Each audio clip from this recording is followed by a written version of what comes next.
নমস্কার বন্ধুরা, একটা সাধারণ রান্না নিয়ে তোমাদের সঙ্গে চলে এসেছি।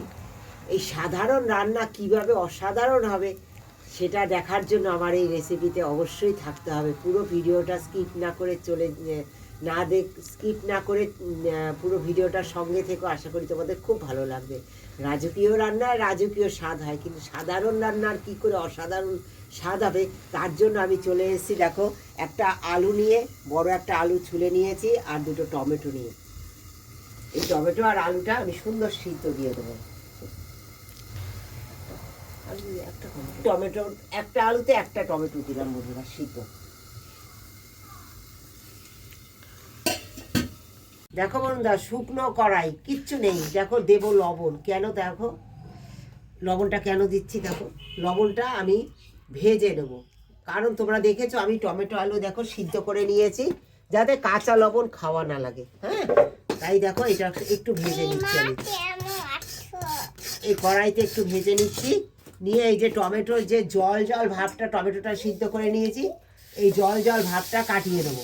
জালও হয়ে যাবে, লবণটা জালও হয়ে যাবে সুন্দর।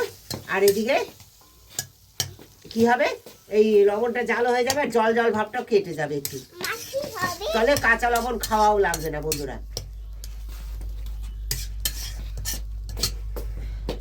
এদিকে জাল হতে থাকুক বন্ধুরা। এই যে আলুটা নিয়েছি, তোমরা তো অনেক রকম খাও, ভাত যখন খাবো তখন ভাতটা দেখাই দিই। এই দেখো, আলুটা মেখে নিচ্ছি। এদিকে টমেটোটা সুন্দর জাল হয়ে গেছে। এবার দেখো দিয়ে দেবো একটু ধনে পাতা। হ্যাঁ, ধনে পাতা কুচি, এই যে লঙ্কা, পরিমাণ মতো লঙ্কা দিয়ে দিলাম, পরিমাণ মতো পেঁয়াজ দিয়ে দিলাম,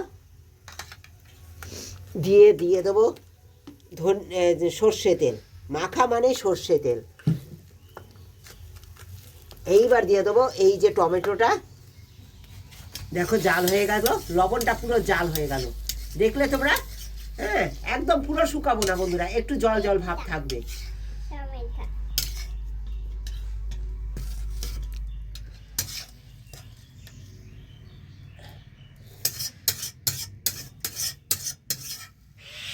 টমেটোটা জাল দিয়ে নিলাম লবণ দিয়ে, তাহলে কাঁচা লবণ আমাদের খাওয়া লাগলো না। হ্যাঁ, কারণ কাঁচা লবণ আজকাল কেউই খায় না, খেলে পর ক্ষতি করে। অথচ খেতে ইচ্ছা করে মাখামুখি, শীতে একটু মাখামুখি খুব ভালো লাগে দুপুরবেলা। কিন্তু এই সাধারণ রান্না কি করে অসাধারণ হবে নিশ্চয়ই বুঝতে পারছো তোমরা। আমি দেখাবো তোমাদের, হ্যাঁ, যে কি করে এটা অসাধারণ হবে। দেখো, এই সুন্দর মেখে নিলাম তেল দিয়ে, ধনে পাতা দিয়ে, কাঁচা লঙ্কা দিয়ে। এরপরে তোমরা সঙ্গে থাকো, কি করে এটা অসাধারণ হবে নিশ্চয়ই বুঝতে পারবে বন্ধুরা। এটা মেখে রেখে দিলাম, পরে সঙ্গে থেকে অবশ্যই দেখো, কেউ স্কিপ করে চলে যেও না বন্ধুরা। ঝোল আমি যে কোনো মাছের ঝোল তোমরা নিয়ে নিতে পারো, যে কোনো যেরকম খুশি, মানে যেরকম খুশি, মানে কি রাজকীয় মাছের ঝোল নয়, সাধারণ যে মাছের ঝোল রান্না হয়, আমরা জিরে বাটা আদা বাটা দিয়ে করি, সেই রকম একটা মাছের ঝোল। হ্যাঁ, যে এত অসাধারণ লাগে, এই টমেটো আলু মাখায় যে করেছি, সাধারণ একটা মাখা, এটার সঙ্গে এরকমভাবে মেখে নেবে তোমরা। মানে কি যে মানে অসাধারণ লাগে এই সাধারণ খাবারটা, মানে তা ভাবার বাইরে। খেতে চাইছে না বাচ্চারা, বা অনেক সময় মুখে ভালো লাগছে না খেতে, বা বাড়িতে তরকারি নেই, আলু টমেটো মাখা থাকলে শীতে, আর এরকম একটা পাতলা যে কোনো একটা মাছের ঝোল হলে ব্যাস, তার মধ্যে দিয়ে এইভাবে মাখিয়ে নেবে এই আলু মাখাটা ওই মাছের ঝোলে, আর খাবে, খেয়ে দেখবে জাস্ট অসাধারণ। মাছের ঝোলে তো ধনে পাতা দিয়ে খাও, আলু মাখাই এইভাবে ধনে পাতা দিয়ে মাছের ঝোল দিয়ে খেয়ে দেখো, দারুণ লাগে, দারুণ।